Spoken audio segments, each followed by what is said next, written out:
Tonight, we begin a gentle journey into ancient wisdom. Wisdom that has carried countless souls toward peace, quiet strength, and deep awakening for thousands of years. These are the simplest truths of Zen, yet within them lie secrets that can transform how you experience every moment of your life. Before we begin, feel free to share what time it is and where you're listening from. And if you feel a sense of calm already beginning to rise, please remember to like this video, subscribe to Unik Monk, and stay with us until the very end of this story. There is nothing to achieve here, no technique to master, no perfection to chase. Zen invites us not to become anything, but simply to see clearly. To see life as it actually is, rather than how the mind tells us it should be. And in that clear seeing, something softens, something opens, something settles. Peace, the ancient teachers said, is not something we create. It is something we uncover. It is always there, beneath the noise, beneath the struggle, beneath the clouds the world stirs within us. Like a quiet lake disturbed by wind, the mind becomes clear the moment we stop fighting with ourselves. So breathe gently. Feel the weight of the day begin to loosen. There is nowhere else you need to be. We will walk together through a story of people who discovered peace, not through force, not through knowledge, but through understanding.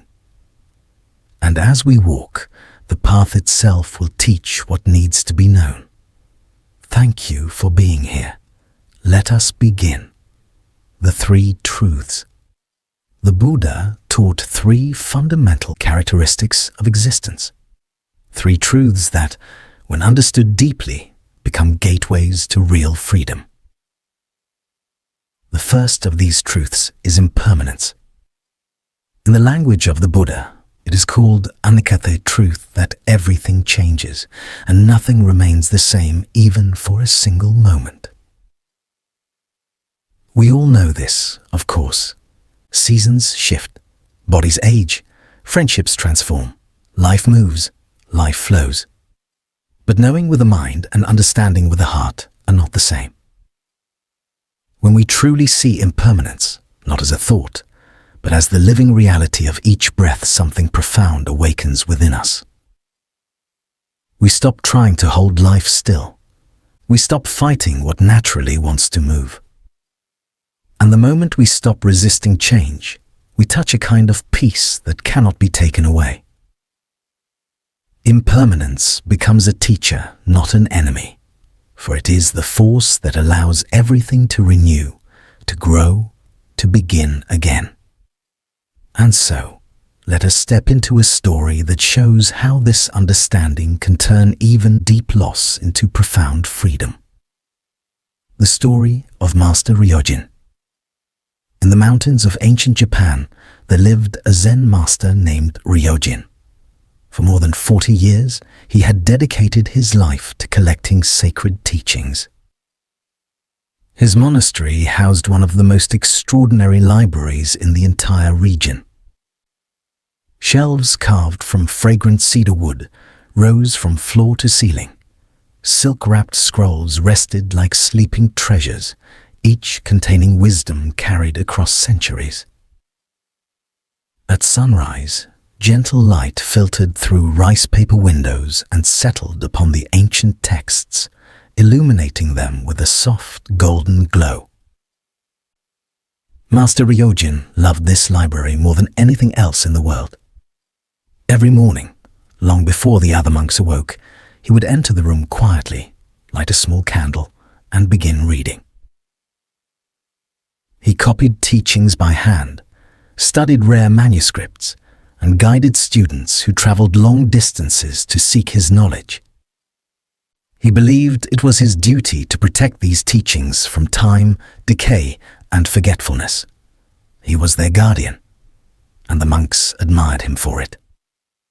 But one autumn night, everything changed. The fire.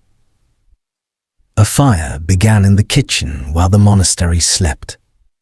Carried by restless mountain winds, the flames spread with terrifying speed across the wooden structures.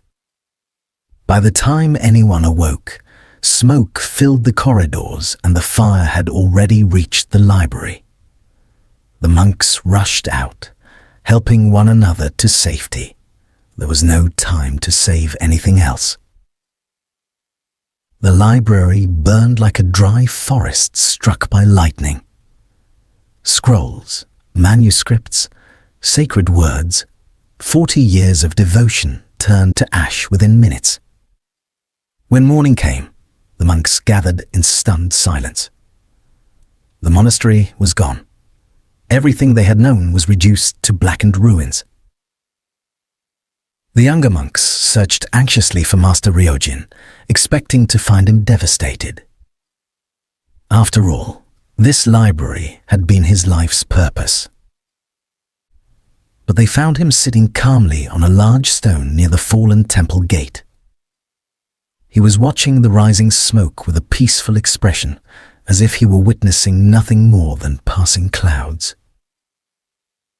One young monk, his face streaked with tears, approached him.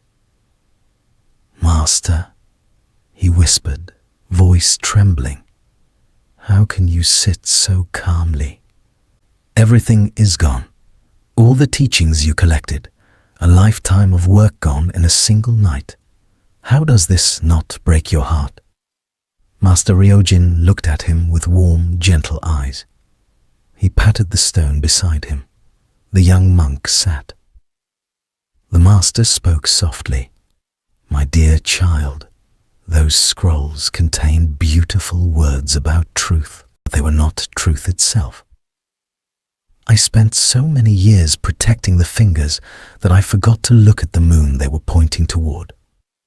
The young monk shook his head. "But master, those teachings, future students will never read them. So much wisdom lost forever." Master Ryojin smiled a light, unburdened smile the student had never seen before. "The fire has shown us a great truth," he said. "It has shown us what can be destroyed and what cannot. Paper burns, wood burns, buildings fall.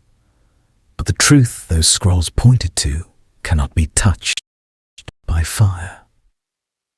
He placed his hand on his chest. "It lives here." Then he gently placed his hand on the student's chest. "And here, the Dharma was never in the library. It was always in us, waiting not to be preserved, but to be lived." The young monk sat quietly beside Master Harin, letting the warmth of his teacher's words settle into the ache of his chest. The ruins of the monastery still smoked behind them. Ash drifted through the morning air like slow falling snow. Silence stretched between them, soft, unhurried, alive. For a long moment, neither spoke. Finally, Harin picked up a small piece of burnt wood from the ground. He turned it gently in his hand, as though it was something fragile, something delicate. "Look at this," he said softly. The young monk leaned closer. It was nothing more than a thin black fragment, part of a shelf that once held many sacred texts. "This," Harin continued, "was once a home to knowledge. Now it is ash. This is the nature of all things. When we forget this truth, we cling, and when we cling, we suffer." The monk lowered his head. "But master, even if impermanence is natural, the loss still hurts." Harin nodded with kindness. "Yes, pain is natural too. Just as clouds form and drift away, pain arises and passes. But suffering is what happens when we refuse to let go." A slow breeze moved through the courtyard, carrying with it the faint scent of burnt cedar. The sun climbed gently over the mountains, illuminating what remained of their home. "Come," Harin said suddenly, standing up. The monk followed him across the courtyard, stepping carefully over charred beams and broken tiles. They walked until they reached the edge of the monastery grounds, where an old cherry tree had somehow survived the fire. Though smoke still clung to its branches, a single pink blossom remained untouched. Harin pointed toward it. "Do you see this flower?" "Yes, master." "This blossom is alive today. Tomorrow it may fall. If we cling to its beauty, we suffer. But if we appreciate it while it exists and let it go when it fades, our hearts remain free." The young monk stared at the single blossom trembling in the wind. "Master, is it really possible to let go of everything, even what we love?" Harin smiled gently. "To love deeply is not the same as to cling. True love allows things to change. True love allows things to go." He placed his hand on the monk's shoulder. Letting go does not mean losing what is precious. It means allowing life to move, breathe, and unfold without demanding that it follow our wishes. It means trusting that everything we need will appear in its own time. The monk breathed in slowly, feeling the tightness in his chest begin to loosen. "Master," he whispered, "I think I understand. But what happens next? Our home is gone. Our library is gone. What will we do now?" Harin looked toward the mountains, as though the answer was carried on the wind itself. "We rebuild," he said softly, "but not as we were. We rebuild without the burden of clinging. We rebuild with clear minds and open hearts. What was lost has returned to the world, and what remains is the freedom to begin again." The monk felt something shift within him, quietly, gently, like a door opening. And then Harin added, "Life has burned away what was extra. Now, only what is essential remains." They stood together beneath the cherry tree, letting the morning light wash over them. In that moment, the young monk realized something he had never understood before. Peace is not found in the things we protect. Peace is found in the part of us that nothing can destroy. Over the next few days, the community of monks gathered themselves piece by piece. They salvaged what they could: stones that remained strong, beams that had only charred on the outside, and tools buried in the ashes. They worked quietly, not out of urgency, but out of a simple understanding that rebuilding was a part of the path. Yet something new had begun to bloom among them. A lightness, a sense of freedom they had not known before.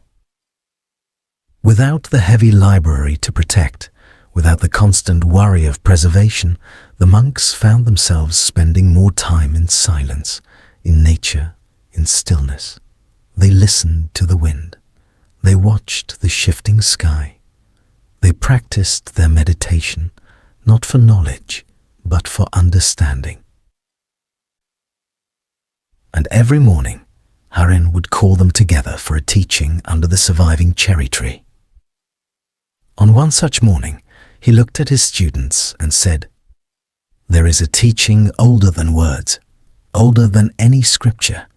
It is written in the rising sun, in the falling leaves, in the breath moving through your chest." The monks listened with full attention. "It is this: all things arise and pass away, and in the space between, life reveals itself. When we accept this fully, suffering dissolves and freedom appears." The young monk felt the truth of these words settle deep within him, not as an idea, but as something alive. Harin continued. Our old library taught us many things, but now life itself has become our greatest teacher. Days turned into weeks, and the monks slowly adjusted to their new rhythm. What once felt like tragedy had opened a quiet doorway in each of them, a doorway into deeper understanding. Every evening, as the sky turned soft shades of orange and gold, the monks gathered around Master Harin beneath the lone cherry tree that had survived the fire. Its single blossom had fallen, yet new buds had begun to appear, small, fragile, full of promise. One evening, Harin arrived carrying a small bundle wrapped in cloth. The monks watched curiously as he placed it gently on the ground. Inside the cloth was a broken wooden board, burned along its edges. The young monk frowned. Master, why keep this? It is ruined. Harin ran his fingers over the charred wood with tenderness. This board held one of our most precious scrolls, he said softly. But now, instead of words, it teaches a greater truth. He looked at the monks one by one. Distraction is not the opposite of creation. It is part of the same movement. The monks listened quietly, letting his words sink into the stillness. Everything you see around us, the ash, the broken beams, the empty courtyard, this is not the end. It is the space from which new beginnings emerge. The young monk tilted his head. So the fire was necessary? Harin smiled gently.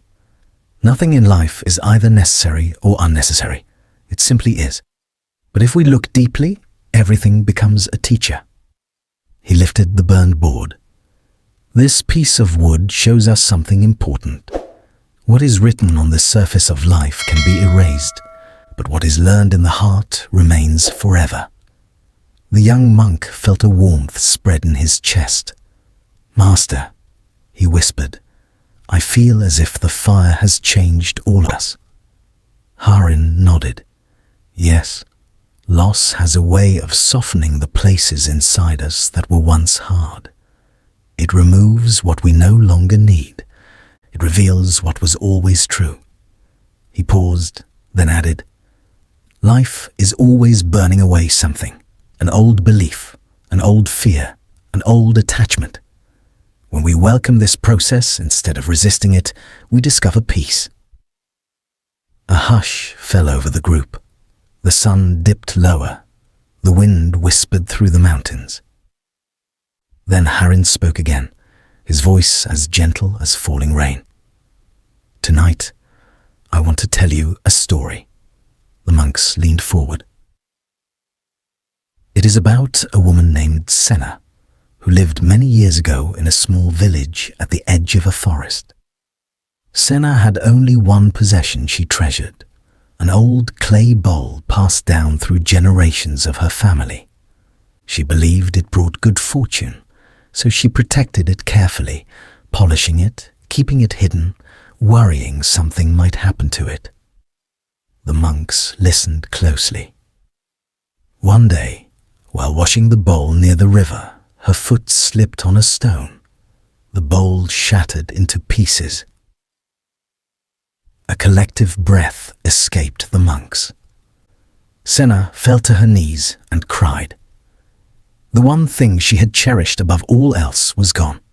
But as her tears fell on the broken pieces, an old traveler approached her. Harin smiled, remembering the story. The traveler said, "Why do you weep?" Senna replied, "This bowl was my treasure." The traveler answered, "Then now you are free." The monks exchanged puzzled glances. Harin continued, "How can I be free?" Senna asked. "Because," the traveler said, "anything that can be taken from you is not truly yours." The young monk felt a shiver run through him. Harin softly placed the burned board back into the cloth. Senna realized then that her fear of losing the bowl was heavier than the bowl itself. When it broke, her fear broke with it, and in that moment she felt light. Harin looked at the monks with warm eyes. This is the secret. When we lose something, only the object disappears. The suffering comes from our attachment to it. Another quiet breeze brushed across their faces. And when attachment falls away, freedom begins. Night settled gently over the valley, wrapping the half-built monastery in a cool, velvety calm. The stars appeared slowly, one by one, as though they too were listening to the teachings of Master Harin. The monks remained seated beneath the cherry tree long after the story ended. Something inside them felt different now, lighter, clearer, as if the fire had not only burned the buildings, but had also burned away layers of old heaviness in their hearts. After a while, one of the older monks, Tavira, spoke softly. "Master, I have spent much of my life trying to protect what I love. My work, my routines, my comforts. But now, I wonder, is protection the same as peace?" Master Harin smiled gently, as if he had been waiting for this question. "No, Tavira," he replied. "Protection is a shield. Peace is an opening." The monks listened, leaning into the calm rhythm of his voice. When we protect something, we tighten our grip. We shrink our world to keep danger out. But peace asks us to soften, to expand, to trust. A soft breeze carried the scent of pine across the courtyard. Tavira lowered his eyes. But what if the world hurts us? Harin lifted a single fallen cherry blossom from the ground. "This flower falls every year," he said. "It is delicate, fragile, easily crushed, yet every spring it opens again without fear." He placed the blossom gently in Tavira's palm. Strength does not mean building thick walls. Real strength is the courage to open again, even after loss. For a long moment, no one spoke. The valley was silent, except for the distant murmur of a river flowing somewhere in the dark.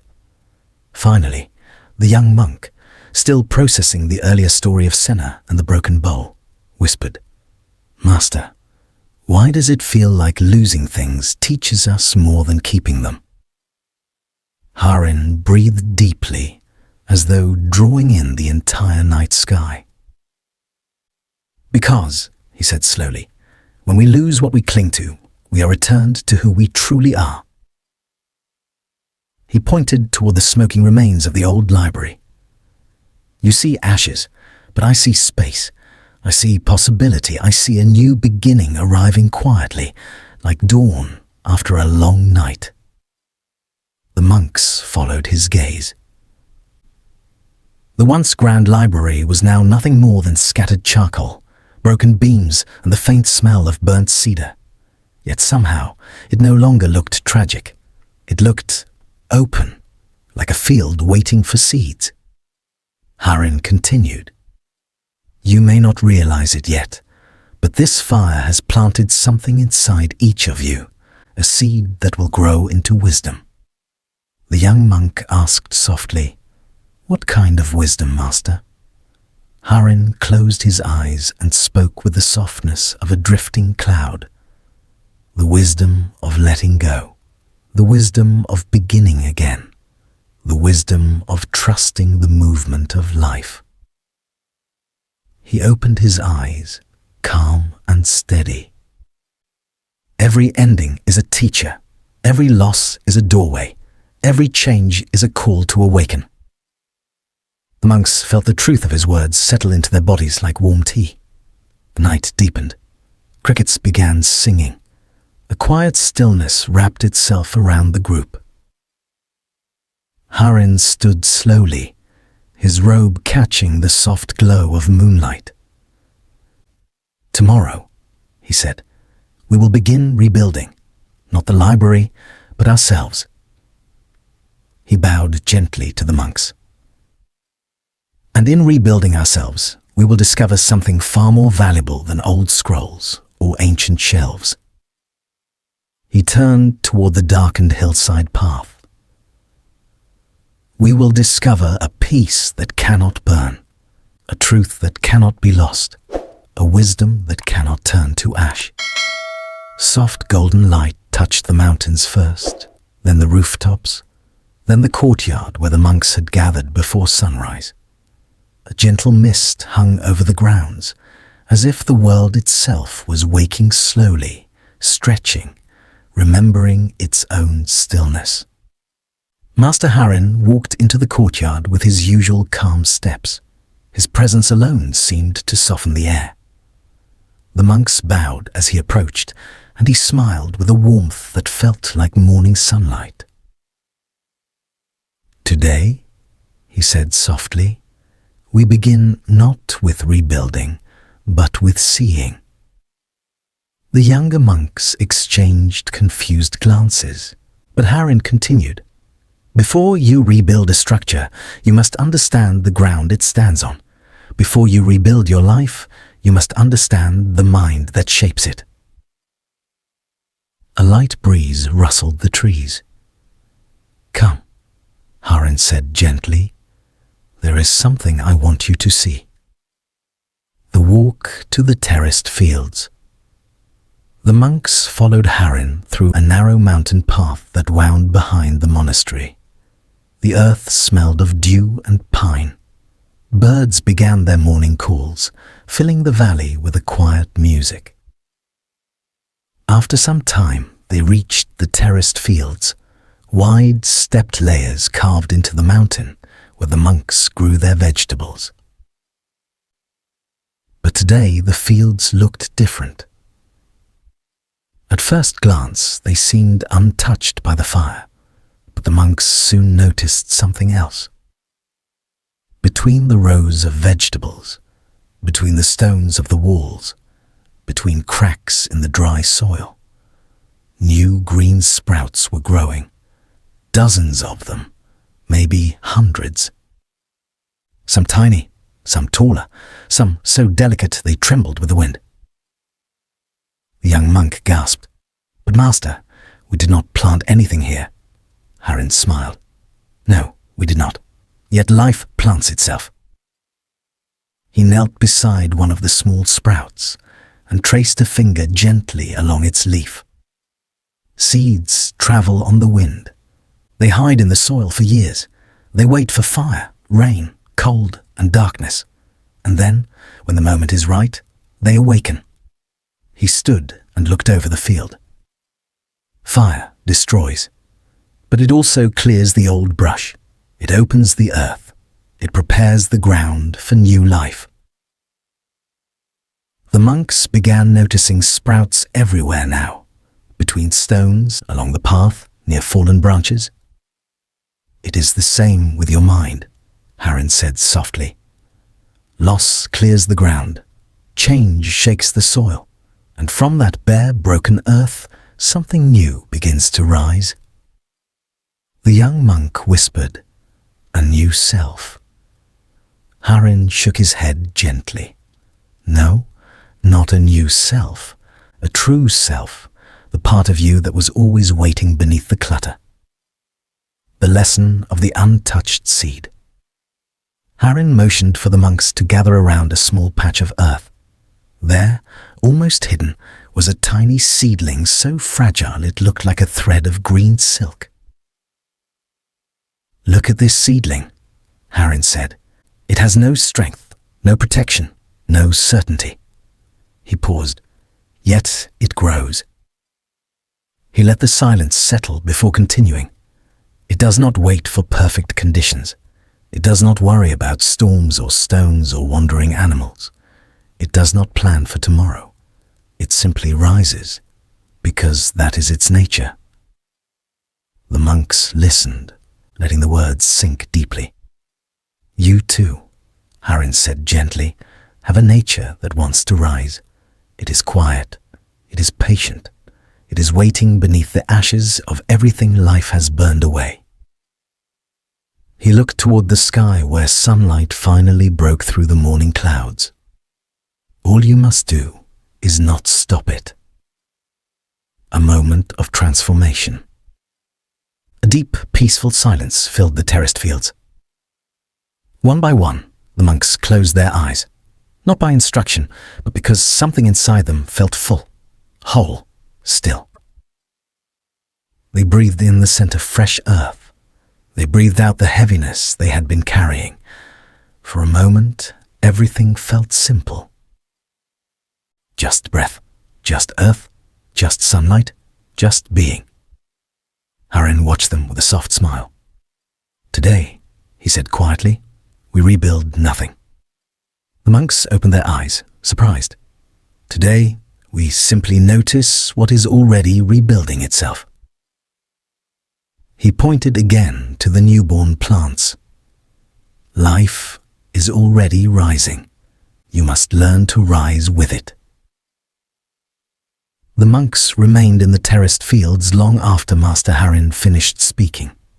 Something in the quiet world around them felt different now, more alive, more purposeful, as if the earth itself was teaching. Eventually, Harin motioned for them to follow him once more. There is one more place we must visit today, he said. The monks fell into a gentle line, walking behind him as the morning light grew stronger. Their robes brushed softly against tall grass, and the mountain wind carried the faint scent of wildflowers. They walked in silence, not because they were told to, but because silence felt natural-like, the mind returning to its original shape. The hidden clearing. After some time, the path curved into a small clearing surrounded by tall cedar trees. The ground here was untouched by the fire. Moss covered the stones in soft green patches. A tiny stream trickled through the clearing, threading between roots and fallen leaves. But what caught their attention was not the stream. It was a single, massive boulder at the center of the clearing, smooth, wide and ancient. It looked as though it had been sitting there for centuries, unmoved by storms, winds, or time. Master Harin walked toward it and placed his palm gently on its surface.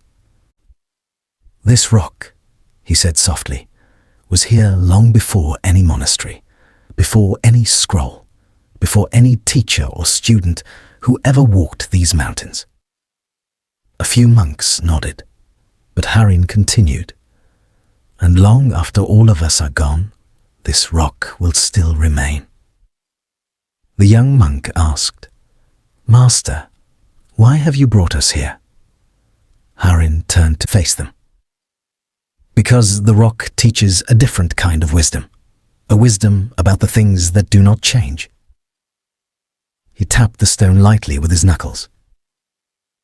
Everything in life shifts, breaks, ends, transforms. But beneath all that change, there is something unshakable inside you. He looked at the monks with calm eyes. Many people cling to possessions, routines, old identities, relationships, because they fear losing themselves. But who you are, the part that is aware, awake, alive, cannot burn, cannot break, cannot disappear. He placed his hand on his chest. It is like this rock-steady, ancient, unmoving. The fear that holds us back. The monks gathered closer, drawn to the stillness of the clearing. One of the novices, a gentle boy named Leon, finally spoke. Master, I understand that I should not cling to things. I understand that change is natural. But but why does change still frighten me?" Harin smiled, not dismissive, not amused, but with deep compassion. "Because," he said, "you are confusing the surface with the center." He picked up a thin twig from the ground. "Imagine this twig is your outer life, your routines, roles, possessions, expectations." He snapped the twig easily. The sound echoed softly. "These things can break, so you fear losing them." He then placed his hand gently back on the stone. "But this," he said, "is your inner life, your awareness, your presence, your ability to still your mind, to observe, to love, to breathe." He stepped back. "No fire can burn it. No storm can shake it. No loss can diminish it." The monks listened as a gentle breeze moved through the clearing, carrying the soft rustling of cedar needles. "You fear change," Harin said, "because you think change can take something essential away from you. But what is essential is untouchable." The story of the endless stone.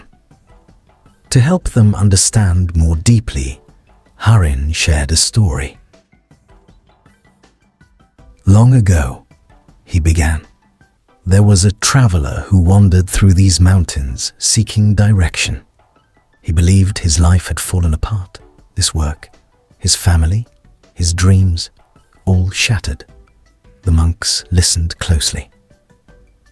One night, exhausted, he stumbled into this very clearing. He collapsed beside this stone and began crying. Harin traced the boulder's surface. When he finally lifted his head, he noticed something strange. The stone was warm. The monks looked at the boulder curiously. The day had passed, the sun had gone down, yet the stone still held the warmth of the sun. Harin smiled gently. The traveler suddenly understood something. When we sit close to what is steady and true, its warmth remains with us, even through the coldest night. He looked at the monks. The next morning, the traveler walked out of the clearing, not with answers, but with courage. Harin's voice softened, because he knew he still carried the warmth. The inner stone. The clearing grew quiet again. Master Harin bowed his head lightly toward the massive rock. When life burns the things you cling to, your plans, your expectations, your illusions, remember this stone. He tapped his chest softly. The real one is here. And so, the monk and the young traveler walked deeper into the quiet valley, where the wind flowed like a gentle river and the mountains rose like ancient guardians. The silence between them was not empty. It was full of meaning, like a bowl filled with invisible light. After a long stretch of peaceful walking, the traveler finally spoke, his voice soft, almost carried away by the breeze. "Master, earlier you said that the mind becomes peaceful, not by force, but by understanding.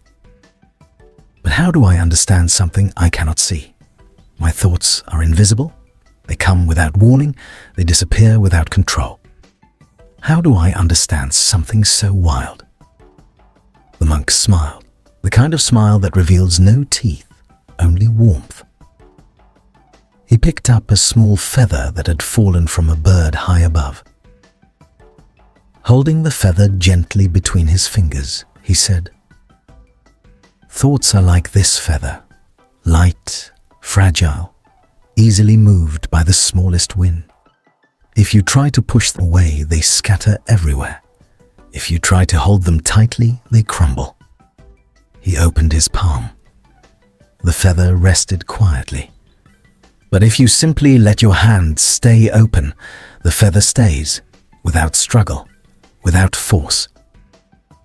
The traveler watched carefully, realizing that the lesson was hidden in the simplicity. The monk continued. The mind becomes heavy only because we keep trying to grasp what should be allowed to rest. Thoughts only become storms when we believe we must fight them. When you stop fighting, the storm stops fighting you. The young traveler breathed deeply. For the first time in a long time, he felt a small space open inside his chest. A space where stillness could enter. They walked again, the path now softer, covered in moss, as if nature itself wanted to quiet their steps. After some time, the monk spoke again, in a low and gentle tone. When your mind feels noisy, don't try to silence it. Just listen, not with fear, not with judgment, but with curiosity. He paused, watching a leaf drift down from a tall cedar tree. Listen to your mind the way you listen to rain, not trying to stop it, just letting it fall. The traveler felt something shifting inside him, like a locked door slightly opening, like a long-forgotten window letting light in. They reached a small wooden bridge crossing a silent stream. The monk stopped and pointed toward the water. "Look at the stream," he said softly. "See how the water flows around every stone, never resisting, never stopping, always moving, yet always calm." The traveler nodded. The monk touched the traveler's shoulder gently. "Be like this water. Flow around your thoughts. Don't fight them. Let them pass, and you will discover that stillness is always beneath the surface." The traveler closed his eyes for a moment, and in that moment, he felt the quiet presence of something he had been searching for his entire life, not outside, not in the world, but inside himself. A silence that did not depend on circumstances. A peace that did not need perfection. A calm that asked for nothing. Only awareness, only presence, only being. And so they continued walking, step by step, breath by breath, deeper into the valley of inner peace. As the monk and the traveler continued across the wooden bridge, the soft sound of running water followed them like a quiet companion. The traveler walked slowly now, more aware of his breath, more aware of the weight of each step, more aware of the gentle aliveness around him. It was as if the valley itself was teaching him teaching without words, teaching without effort. After a while, they reached a place where the path widened into an open field. The grass swayed gently, moving in waves like a green ocean. The sky stretched above them, vast and calm. The air smelled of earth, of leaves, of distant rain. The monk stopped and looked up. "Do you see the sky?" he asked softly. The traveler nodded. "Yes, it looks endless." The monk smiled. "This," he said, pointing to the open sky, "is your true mind, wide, open, unlimited." The traveler looked again, trying to understand. "But if my mind is like the sky," he said, "then what are my thoughts?" The monk's eyes softened with kindness. "Clouds," he answered. "Nothing more.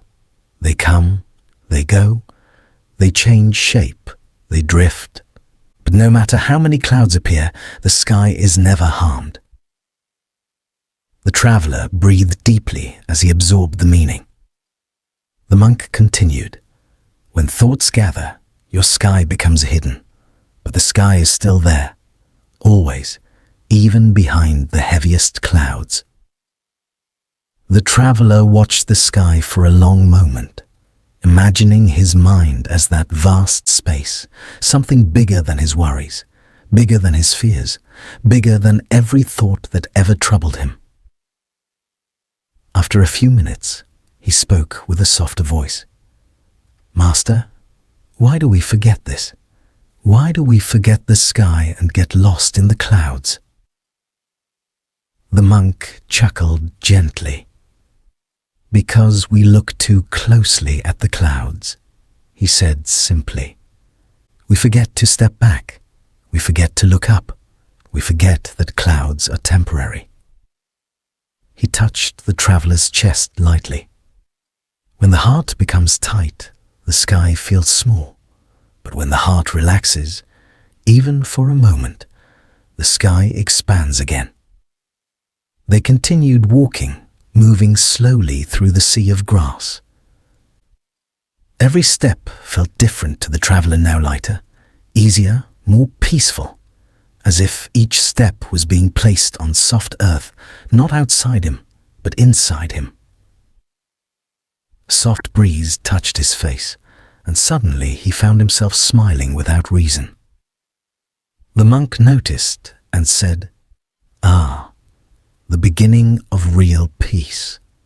It arrives quietly, not with grand moments, but with gentle realizations."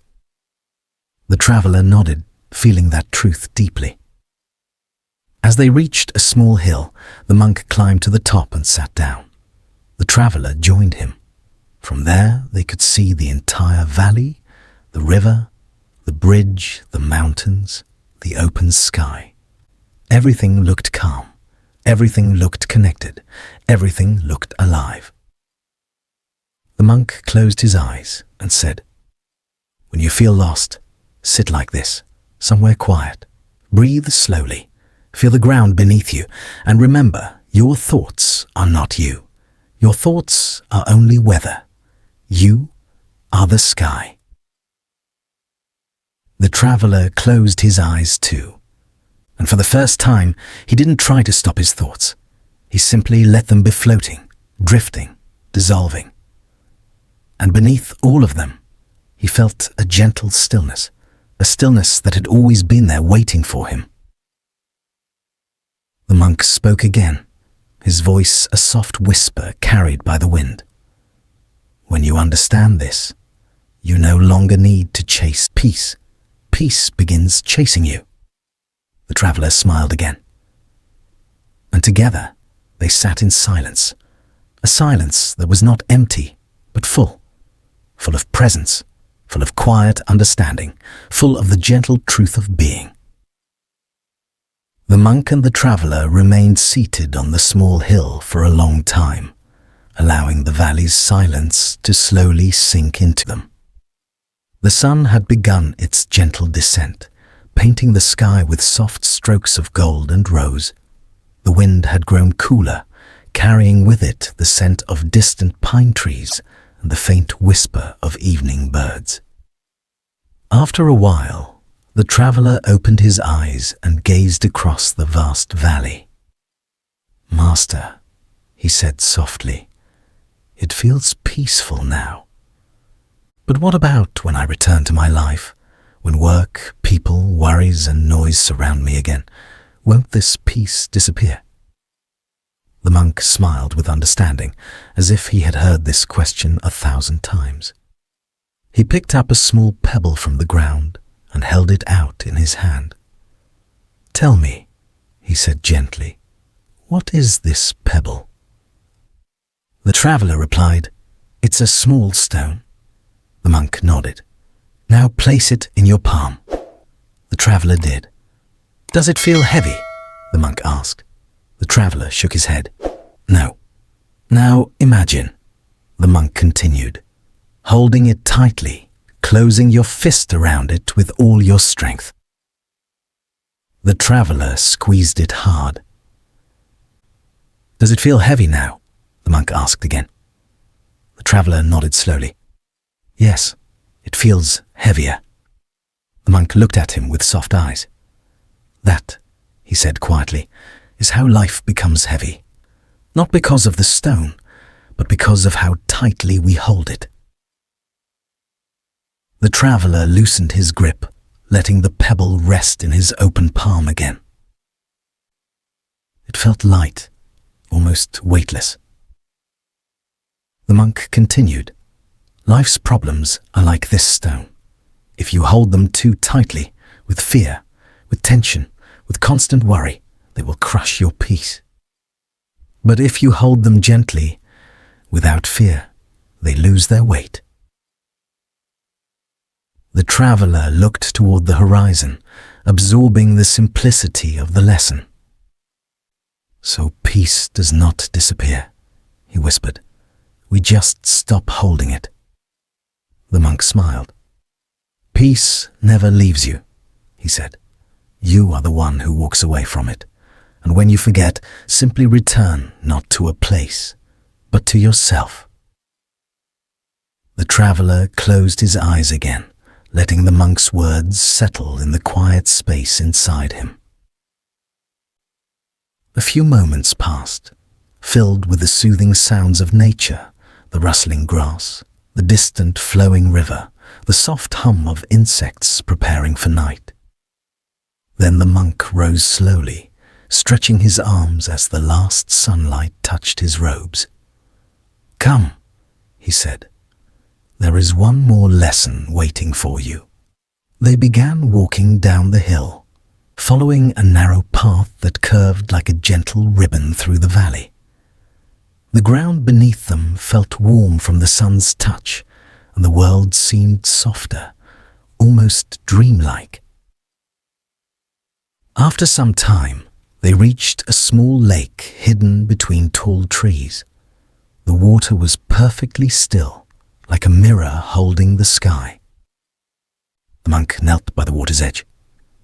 "Look," he said. The traveler leaned forward and saw his reflection, clear, calm, undisturbed. The monk picked up a small stick and touched the surface. The reflection broke into ripples. "Do you see?" the monk said. "This is your mind when disturbed by thoughts." The ripples slowly faded. "And this," the monk continued softly, "is your mind returning to peace when you stop interfering." The traveler watched the water turn calm again. It felt like watching his own heart return into itself.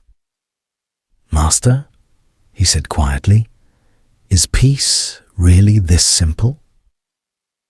The monk smiled gently. "Yes," he answered, "but remembering it, that is the real practice." They stood in silence, watching the lake settle into stillness once more, a stillness that felt like a silent blessing. And in that moment, the traveler felt something shift within him, a quiet awakening, a gentle understanding, a soft truth rising like dawn inside his chest. He realized peace was not a place. Peace was not a moment. Peace was not something to achieve. Peace was a way of being. And for the first time, he felt ready to live it. As the monk and the traveler walked back toward the forest path, the gentle evening light wrapped itself around them like a soft blanket. The world had grown quieter now. Even the birds seemed to be speaking in whispers, as if they too were settling into the calm embrace of twilight. For a long while, neither of them spoke. The traveler felt no need to fill the silence. It felt sacred, like a temple made of air and fading light. But soon, another question rose gently inside him, not heavy like before, but soft, curious, almost childlike. "Master," he said quietly, "why does the mind run so fast, even when I sit still, even when nothing is wrong? It keeps moving, thinking, worrying, imagining. Why is it so restless?" The monk smiled, as if he knew this question well. They reached a fallen tree trunk and sat down, facing the open valley where the first stars were beginning to appear. The monk picked up a dry leaf and let it rest on his palm. "Look at this leaf," he said softly. "It was once green and full of life. Then autumn came, and the wind carried it wherever it wished." He lifted the leaf slightly, and a gentle breeze took it from his hand. The leaf danced through the air, moving in circles, rising, falling, drifting without direction. "That," the monk continued, "is what the mind becomes when left unattended. A leaf in the wind, always moving, never resting, blown by moods, memories, and fears." The traveler nodded slowly. "Yes," he whispered. "That is exactly how my mind feels." The monk turned to him with kind eyes. "But listen carefully," he said. "The problem is not that the mind moves. Movement is its nature. Thoughts arise the way clouds form in the sky. The issue is that we climb onto every cloud and allow it to carry us far away." The traveler closed his eyes, picturing it himself floating helplessly on clouds made of old regrets, future worries, and imaginary fears. "So, what should I do?" he asked softly. "Should I try to stop the clouds?" The monk shook his head gently. "No," he said. "You do not stop the clouds. You simply stop climbing onto them." A calm breeze brushed across their faces. The monk continued. "Sit quietly. Let thoughts come and go.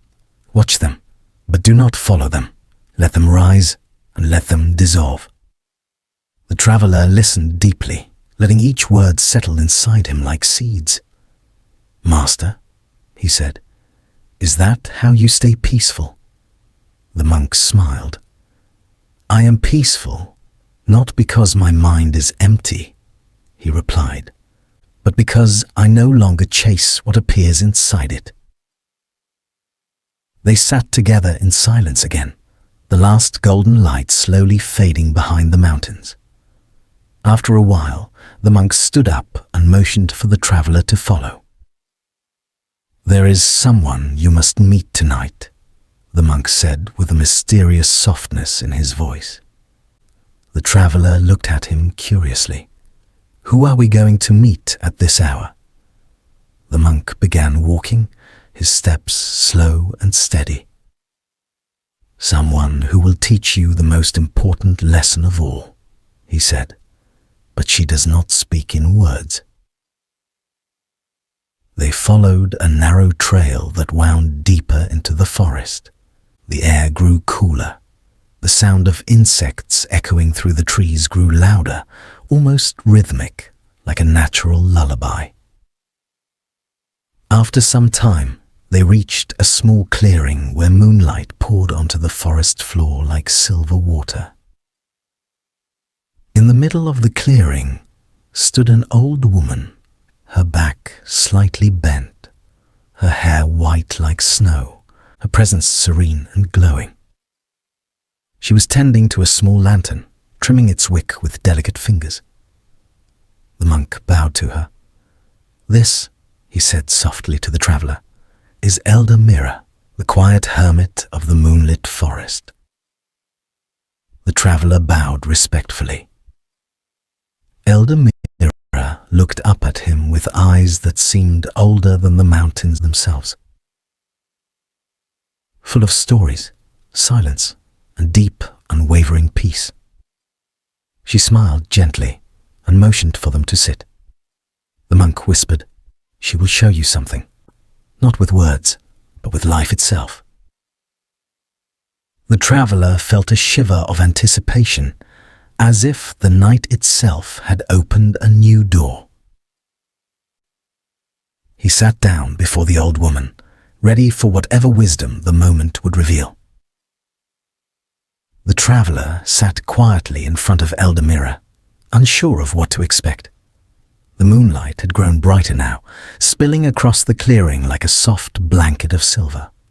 The air carried the scent of night flowers opening their delicate petals. Elder Mira did not speak. She simply sat, breathing gently, her hands resting in her lap. The traveller waited. A minute passed, then 2, then 5. Still, she said nothing. At first, the traveller felt slightly uncomfortable. Should he speak? Should he ask a question? Should he do something? But every time he looked at Elder Mira, she seemed so perfectly at ease, so still, so peaceful, that his restlessness slowly began to soften. Finally, Elder Mira drew in a slow breath, lifted her hand, and pointed to the small lantern beside her. The flame inside flickered softly, glowing warm and steady. She picked it up, held it between them, and then did something unexpected. She blew it out. In an instant, the clearing fell into deeper darkness. The traveller blinked, surprised. Only the moon remained, lighting their faces with gentle silver. Elder Mira spoke her first words of the night, her voice soft like wind through tall grass. "Tell me," she whispered, "what disappeared?" The traveller answered quickly, "The flame." She shook her head gently. "No, look again." He hesitated. His eyes adjusted to the moonlight. He noticed that even without the lantern, he could still see the trees, the grass, the monk beside him, and Elder Mira's calm face. "The light?" he said cautiously. Elder Mira smiled. "No," she said again, "not the light. Light is still here. Moonlight, starlight, nightlight. Light did not disappear." The traveller frowned slightly, confused. She leaned closer and whispered, "Only the source changed." Her words settled into the traveller's mind like dew falling onto quiet leaves. "You see," she continued gently, "we cling to specific sources of comfort, of joy, of peace, and when one of them disappears, we believe peace has left us." She lifted the lantern again. "But peace is like light," she said. "It does not exist in one single place. It does not come from one source. It is everywhere, waiting to be noticed." The traveller felt his chest soften. Elder Mira pointed at the dark lantern. "This lantern is like the things you depend on," she said softly. "A certain person, a certain dream, a certain situation, a certain idea of how life should be." She looked into his eyes with deep compassion. "We think, if this is taken away, I cannot be happy, but life blows out lanterns all the time." She placed the lantern gently on the ground. "Do you see now?" she asked. "When one flame goes out, you must lift your eyes." She tilted her head upward. "And see the moon." Silence filled the space again, a silence that was teaching more than words ever could. The traveller breathed slowly, letting the meaning unfold inside him. After a long, gentle pause, Elder Mira spoke again. "Pain comes from believing that a single source is the only source. But peace comes from remembering that life is full of light, even when one flame disappears." The monk beside the traveller smiled softly.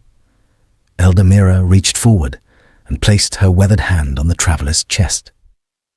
"Your heart," she said, "has its own moonlight. When the world becomes dark, look here." The traveller felt tears rise in his eyes, not of sadness, but of release. Something inside him loosened, like a tight knot gently untying itself. Elder Mira stood slowly, her movements simple, deliberate, full of grace. "There is one more truth you must see," she said, "and it waits deeper in the forest. Come." The traveller rose, feeling lighter than before, as if some weight he had carried for years had suddenly dissolved.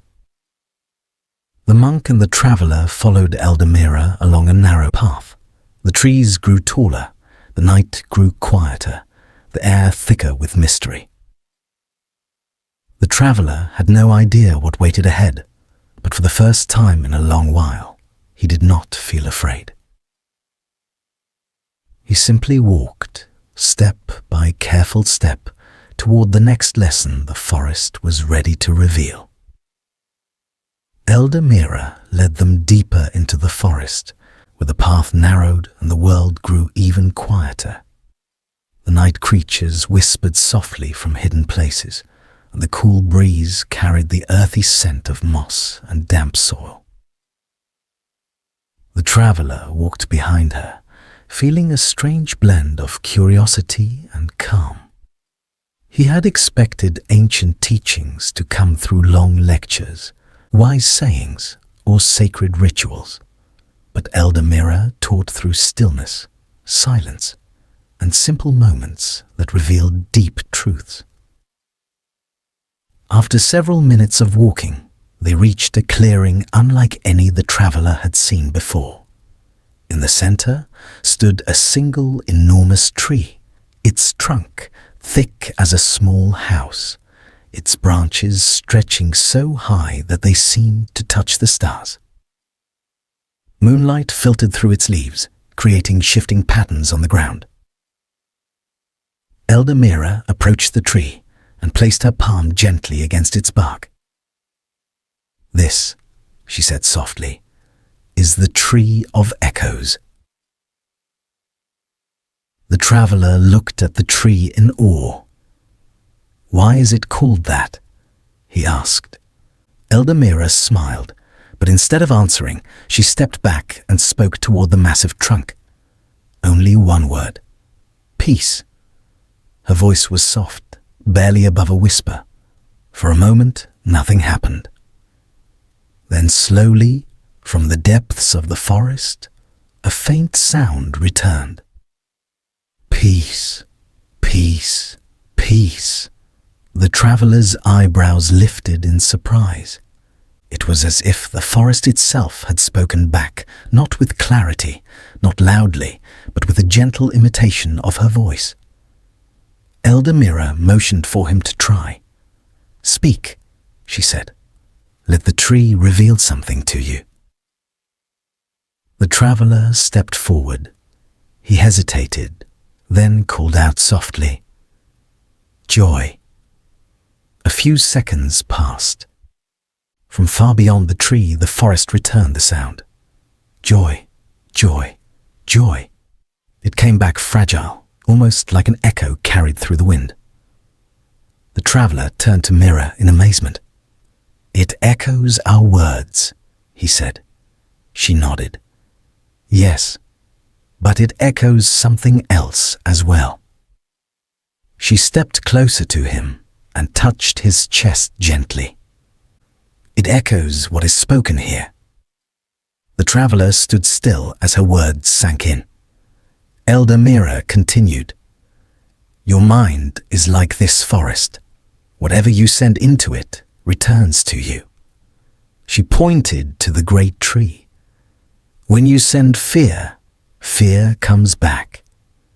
When you send anger, anger returns. When you send worry, worry echoes through your entire being." The traveler swallowed quietly, feeling the weight of the truth. "But listen carefully," she said. "The echo does not return to punish you. It returns to teach you what you are projecting into the world and into yourself." The traveler looked again at the tree. It stood there with silent strength, unmoving, unjudging, simply reflecting what was given to it. Elder Mira walked a few steps and sat down on the soft grass, inviting them to join her. "When you understand this," she said gently, "you stop blaming the world for the echoes you receive." She continued, "Instead of asking, 'Why is life giving me so much stress?' you begin asking, 'What stress am I sending into life?' Instead of asking, "Why does everything go wrong for me?" you begin asking, "What thoughts am I repeating that return as these experiences?" The traveler lowered his gaze, thinking of all the times he had complained about the world, the people around him, and even himself. Eldamira smiled softly. "Do not be ashamed," she said. "You are simply learning how the mind works." She plucked a small leaf from the ground and placed it gently into his hand. "This leaf," she said, "was carried by the wind, but the tree remained rooted." Her voice softened even more. "Your mind may move like the wind, but your awareness, your true self, must remain rooted." The traveler looked up, his eyes reflecting the moonlight. "But how do I stay rooted?" he asked quietly. Eldamira leaned back, looking up at the stars. "You stay rooted," she whispered, "by becoming aware of what you send into the forest of your mind." She paused, letting the silence deepen around them. "If you whisper peace, peace returns. If you whisper patience, patience returns. If you whisper gratitude, life begins to echo blessings." The traveler closed his eyes, holding the leaf gently between his fingers. For the first time, he felt the possibility of a new way of living a life, where inner peace wasn't something he had to chase, but something he could call forth from within. After a few more moments of silence, Eldamira stood up again. "There is one final teaching waiting for you tonight," she said, "and it lies even deeper in the forest." The traveler rose to his feet, feeling both excitement and calm in his chest. Side by side, the three of them walked into the shadows of the tall trees, guided only by moonlight and the quiet wisdom of the forest. The night held its breath, as if preparing to reveal its next truth. The path grew narrower as they walked, weaving between tall cedar trees whose trunks rose like silent pillars into the night sky. The traveler felt the air grow cooler, heavier, almost sacred, as if the deeper forest held secrets that could only be spoken in whispers. Eldamira moved with effortless grace, her steps soft, her breath calm. The monk followed quietly, and the traveler stayed close behind, his heart open in a way he had never felt before. After some time, the trees parted unexpectedly, revealing a small meadow bathed in moonlight. In the center of the meadow was a still, round pond, so still that its surface looked like polished glass. Not a ripple touched it, not a leaf disturbed it. It reflected the moon perfectly, as if the sky had lowered itself gently onto the earth. Eldamira stopped at the pond's edge. "This," she said softly, "is the mirror of still water." The traveler knelt beside the pond, mesmerized by its clarity. He could see the reflection of every leaf, every star, and even his own face looking back at him. "It's beautiful," he whispered. Eldamira nodded. "Yes, but it is also a teacher." She reached down and picked up a small pebble from the ground. "Watch closely." She dropped the pebble gently into the water. The smallest ripples spread outward, circles widening, widening, widening, until the entire surface of the pond trembled. The moon's reflection shattered into broken fragments of silver light. The traveler watched in silence. "Do you see?" Mira asked. He nodded slowly. The reflection changed. She smiled gently. "The reflection always changes," she said, "but the moon itself remains untouched." The traveler felt a soft breath leave his chest. Elder Mira continued, "This pond is your mind. Every thought, every worry, every desire is a pebble." She pointed at the trembling water. When the mind is disturbed, your view of yourself becomes distorted. Your view of life becomes unclear. Your view of truth becomes broken. She traced a finger in the air. But none of these ripples can touch who you truly are. The traveler stared at the pond, waiting for the last ripple to fade. Slowly, the water became still again. The reflection returned, perfect, whole, calm. "Look," Mira said quietly, "when the disturbances settle on their own, clarity returns effortlessly." The traveler thought of the countless times he had rushed to fix himself, forcing meditation, forcing calmness, forcing peace. "How do I stop the ripples?" he asked softly. Elder Mira shook her head. "You do not stop them," she said. "You simply stop throwing pebbles." He looked up at her. "But I don't throw them on purpose," he said. "No one does," she replied. "The mind drops pebbles automatically through fear, through memories, through expectations, through resistance." She sat down, folding her hands gently in her lap. "But awareness," she said, "is the beginning of not adding more." A quiet wind brushed across the meadow, carrying with it the scent of night-blooming flowers. The traveler spoke barely above a whisper. "What happens when the waves are too many? When the pond shakes constantly?" Elder Mira looked at the sky for a moment before answering. "Then," she said softly, "you sit beside the pond and wait." She looked at him with deep compassion. No pond stays disturbed forever. Even the stormiest waters eventually return to stillness. The monk, who had been silent all this time, stepped forward and added gently, "And when the water clears, you will realize the truth that was always there. The moon was never broken. Only the reflection was." The traveler closed his eyes, letting those words settle inside him like soft rain absorbed slowly by the earth. When he opened them, the pond was perfectly still again. A flawless moon looked back. Elder Mira stood, brushing the grass from her robes. "You have now seen 3 teachings," she said. "Impermanence, reflection, and the echo of the mind." She turned toward a path leading even deeper into the forest, a path darker and quieter than any they had walked before. "But there is one final teaching tonight," she continued, "the one few students are ready to face." The traveler felt a gentle shiver, not fear, but anticipation.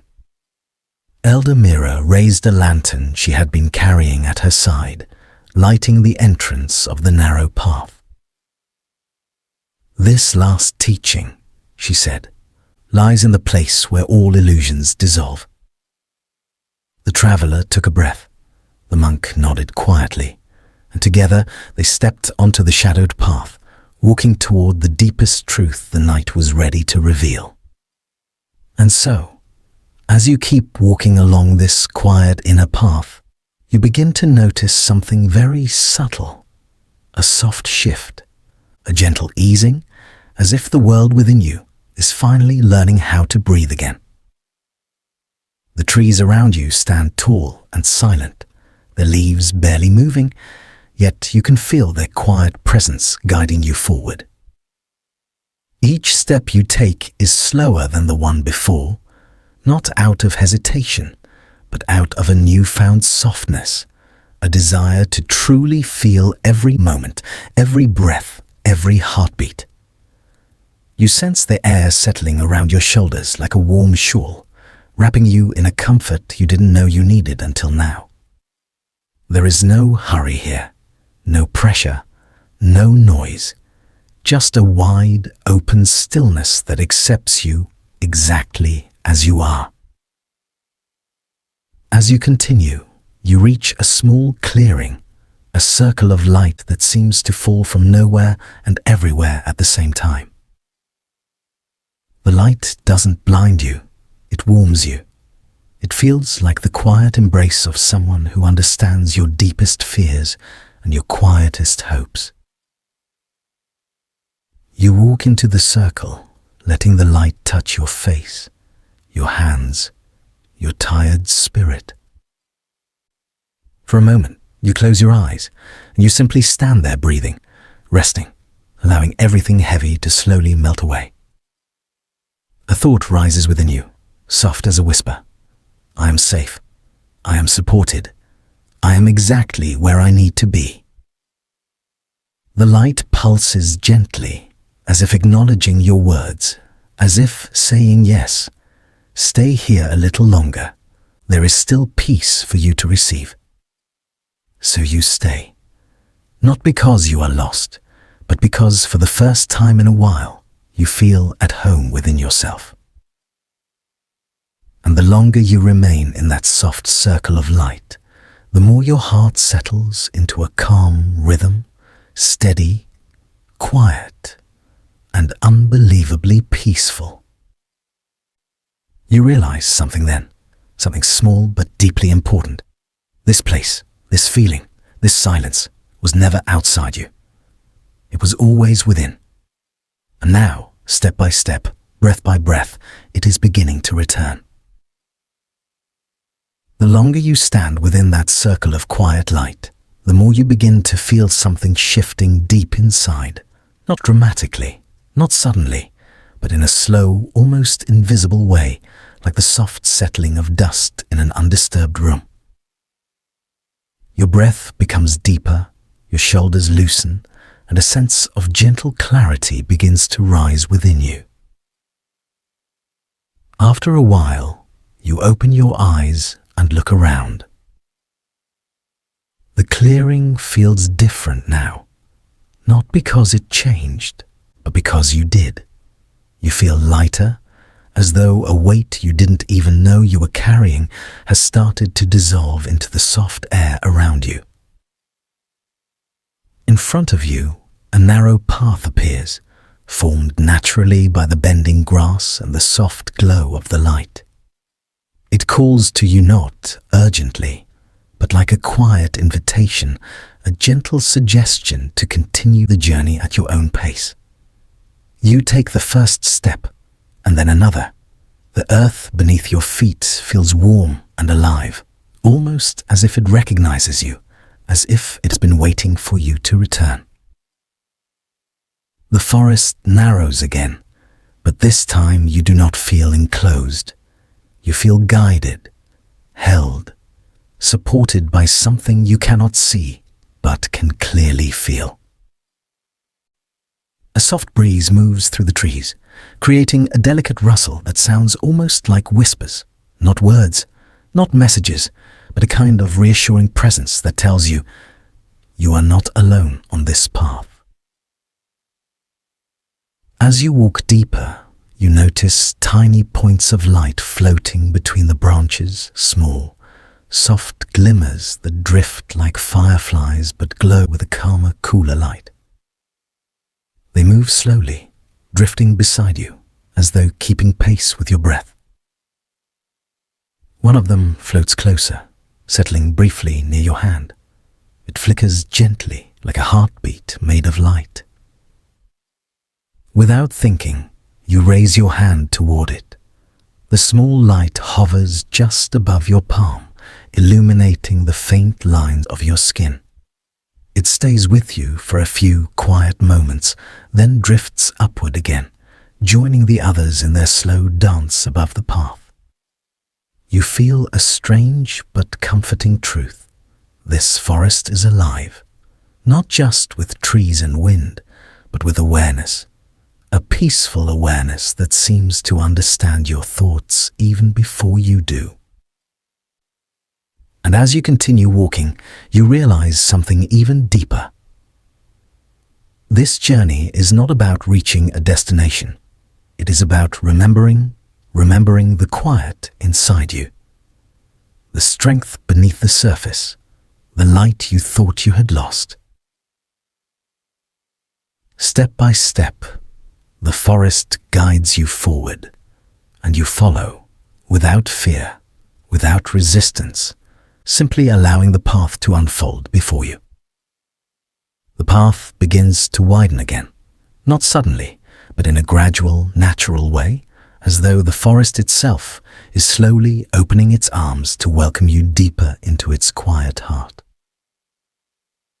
The light above you softens, shifting into a warm, mellow glow, as if the sky is dimming just enough to bring you closer to the stillness hidden within everything. You take a slow breath in and feel the forest breathe with you. A slow breath out, and the air grows calmer, gentler, as though exhaling through ancient trees that have been waiting centuries for someone to walk this path with such openness. Up ahead, you see a large stone smooth, rounded, shaped perfectly by time. It sits beneath an enormous tree whose roots wrap around it like the gentle arms of an old friend. You approach it, feeling drawn not by curiosity, but by recognition. There is something familiar about this place, something that feels like memory rather than discovery. You sit on the stone. The surface is cool at first, but slowly begins to warm beneath you, as if the stone itself remembers every traveler who has rested there before you. A small stream flows nearby, soft, steady, its sound like whispered guidance. You listen, and suddenly you realize how long it has been since you truly listened to anything without expecting an answer. You close your eyes and simply receive the sound of water. The gentle flow slips into your awareness like a quiet truth you had forgotten. The stream does not rush, it does not force, it does not resist the stones in its path. It simply moves with patience, with grace, with complete trust in the direction it is meant to follow. And for a moment, you feel something shift in your chest, a soft loosening, a release you didn't know you needed. You inhale, and the scent of damp earth fills your lungs. You exhale, and something tired within you finally lets go. After a while, you open your eyes. Across the stream, on the other side of the clearing, you notice a simple wooden bridge-old, weathered, held together by ropes that look fragile but somehow remain strong. The bridge doesn't call to you, but it invites you with quiet confidence, like an old pathway you once knew but forgot. You stand slowly, feeling lighter than before, and walk toward it. The moment your foot touches the first plank, you feel a subtle vibration, not frightening, not uncertain, but alive, as though the bridge is aware of you and is gently acknowledging your presence. The planks creak softly under your step, each sound echoing in harmony with the flowing stream below. Halfway across, you pause. You look down at the water moving beneath you, a ribbon of liquid light carrying fallen leaves on a journey they did not ask for, but fully accept. You realize then, your life too has carried you through many unseen currents, many bends, many difficult stones, and somehow you are still moving, still breathing, still searching for gentleness. A soft breeze touches your face, as if the forest itself is telling you, you are doing well, you are still on the path. With a deep breath, You step off the bridge onto the other side, not the end, but the beginning of something new. The forest ahead opens into a quiet meadow, bathed in pale light. Your journey continues. The meadow welcomes you with a softness that feels almost unreal, as though you've stepped not just into a new place, but into a gentler rhythm of existence. Tall grasses sway with the quiet elegance of dancers who need no audience. Their slender bodies bend with the wind, never resisting, never fighting, yet never losing themselves. You watch them for a moment, and something inside you whispers, "This too is a way to live." A narrow footpath appears, barely visible, not carved with force, not shaped by tools, but formed simply by the steady footsteps of those who came before you. Your own feet join the whispering trail, each step sinking softly into the cushion of earth beneath. There is no rush, no urgency. The world seems to slow around you until only the present moment remains quiet, complete, whole. As you walk, you notice small white flowers scattered across the grass like stars fallen gently from a night sky. They glow faintly in the muted daylight, each petal catching the light in a way that makes them look almost alive with breath. You kneel beside one. It is tiny, fragile enough that a single storm could sweep it away, yet here it stands, beautiful, open, fearless. And looking at it, you understand something subtle, something important. Strength does not always roar. Sometimes strength simply means opening yourself to the world, even when the world could break you. You rise slowly. Ahead, a hill begins to curve upward, gentle, patient, waiting for your footsteps to climb its slope. Each step upward feels like peeling back another layer of heaviness from your chest. The air grows clearer as you ascend. Your breathing deepens, your thoughts loosen. Your heart begins to feel just a little more spacious, as though new room is being made inside you. When you reach the top, you pause.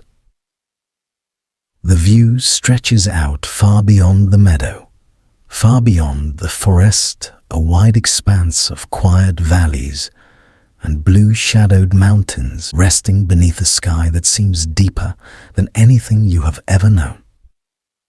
Up here, the world does not speak with noise, it speaks with stillness.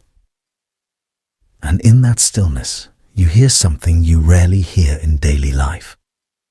Your own soul breathing, softly, slowly, without fear. A single cloud drifts overhead, lazy, unhurried, moving at a pace that reminds you that nothing sacred ever requires rushing. You stand there, feeling the wind trace its fingers across your cheeks, and for the first time in a long time, you feel completely enough. Not because everything is perfect, not because every answer is known, but because here on this hill, you are exactly where you need to be. Your journey continues with no destination to chase, no finish line to reach, only the next gentle step into deeper peace. As you stand upon the hill, feeling the wind carry away the last traces of heaviness, something inside you settles like dust returning softly to the earth. The world below stretches in quiet layers fields, forests, winding paths, all resting beneath a sky that does not demand anything from you. Up here, you feel no pressure to become someone, to fix anything, to achieve anything. You are simply allowed to be. And that, you realize, is the greatest freedom. Slowly, you sit down on the warm grass, letting your body relax, letting your breath flow without effort. The hill becomes a seat, the sky becomes a roof, and the wind becomes a friend that speaks without words, a friend that says, "You have done enough, you are enough." For a long moment, you rest in this truth. Nothing pulls you backward. Nothing pushes you forward. You are held by the gentle balance of the present. And then, in the quiet hum of the fading light, you feel grateful not for something huge, not for something dramatic, but for the simple gift of being here, alive, breathing, aware. You rise again with calm footsteps, carrying this softness within you. Wherever you go next, back into the forest, down the hill, into the world of responsibilities and noise and movement, a part of this stillness will walk with you. A part of this peace will stay in your breath. A part of this journey will remain in your heart. Thank you for taking this gentle path tonight, for trusting this quiet space, for walking with Unik Monk through this long, peaceful story. And if this journey brought you even a little comfort, even a little lightness, even a moment of calm, please take a moment to like this video, subscribe to Unik Monk, and stay with us for more peaceful journeys like this one. Your presence here is truly appreciated. Rest well, breathe gently, and return whenever your heart needs peace.